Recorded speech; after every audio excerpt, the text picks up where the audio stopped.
Policy Literature 2, and today I want to discuss about the Love of the Medusa by Helena Sixtus to my final examination to class Theory of Literature. And before I go to the topic, I want to explain about what is feminism. Feminism is a range of social movements and ideologies that aim to define and establish the political, economic, personal, and social equality of the sexes. So, who is Helena Sixtus? Helena Sixtus was born 5 June in 1937, is a French teacher, feminist writer, poet, and playwright, philosopher, literary critic, and rhetorician. Sixtus became famous after publishing her article entitled "The Love of the Medusa." Dangerous, dark, obscure, unknown, Helena Sixtus didn't mince words when she published "The Love of the Medusa" in 1975, in which she claimed that these were descriptors written on women's bodies and souls. Sixtus was not only revolutionary in her endeavors to talk about dangerous subjects, the female body, female writing, and the need for other love, but her call for such discussion lies at a politically tense time. In this essay, Sixtus lays out the patriarchal idea of woman as mysterious, dangerous, and inferior, and explores the idea of sexual difference by proposing a new meaning for feminine. Sixtus coined the concept of écriture féminine, which translates as feminine writing in English. In this work, The Laughter of the Medusa, Sixtus uses psychoanalysis inspired by Lacan's work as noted above. They interpret Greek mythology in a way that challenges patriarchal hegemony. This work is written in the form of poetry, and Sixtus' intention is to break the structural norms of logic and argumentation established by the patriarchy and prefer the poetic medium, which is more imaginative and not bound by the boundaries of ordinary logic. And therefore, in this case, we witness rebels. Sixtus goes against the boundaries set on women by the patriarchy.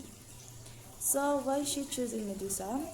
Sixtus uses the Greek myth of the monster Medusa, who has been described as a fierce, ugly, angry woman and has snakes instead of hair on her head, to argue that this narrative of Medusa has been distorted by patriarchal men to portray a woman who has dangerous and ugly desires, as opposite to the beautiful, loyal, and virgin princess who was adored by them.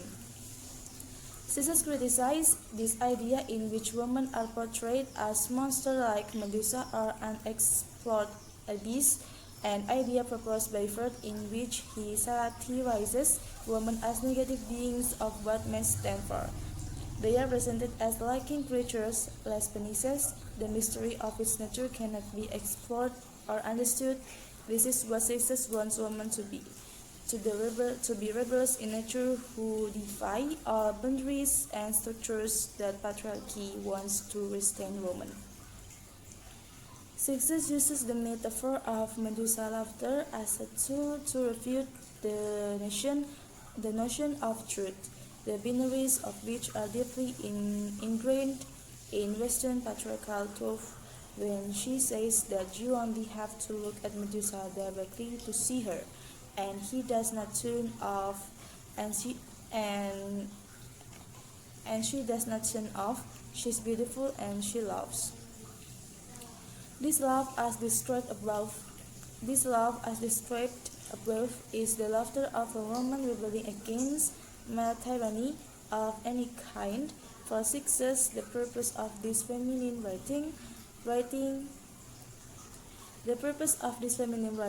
that she wants women to write with passion and freedom is to break everything, destroy institutional frameworks, blow up laws, destroy truth, and that too in a way as manifested in the deified version of Medusa the Daughter.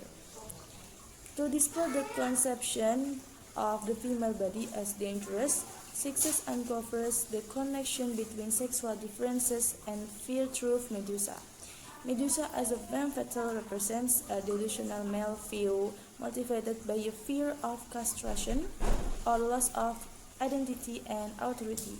In contrast to emphasizing the essential identity of woman, the inscription, a passage located at the beginning of the Raya, emphasizes emphasize the category of women and their corresponding female sexuality as being studied.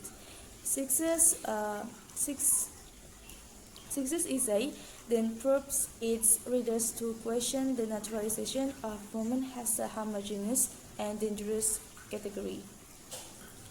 Sixes argue in The Love of the Medusa that a woman should protect herself in two ways, on personal and historical level. On a personal level, a woman will return to her body to feel comfortable in it. And at the general historical level, a woman's writing marks her active entry into the history of having an agent with initiative. Women can avoid using my language according to sexes, but they shouldn't back down with this. If a woman has always been a signifier of the opposite of a man, it's time to take a new position in discourse and make the signifier her own. For sexes, every feminine text must be submissive. Only the fact a woman can write from a position that a man does not have. So for that's all for today. And I'm sorry if I had a bad pronunciation. So yeah. Assalamualaikum warahmatullahi wabarakatuh.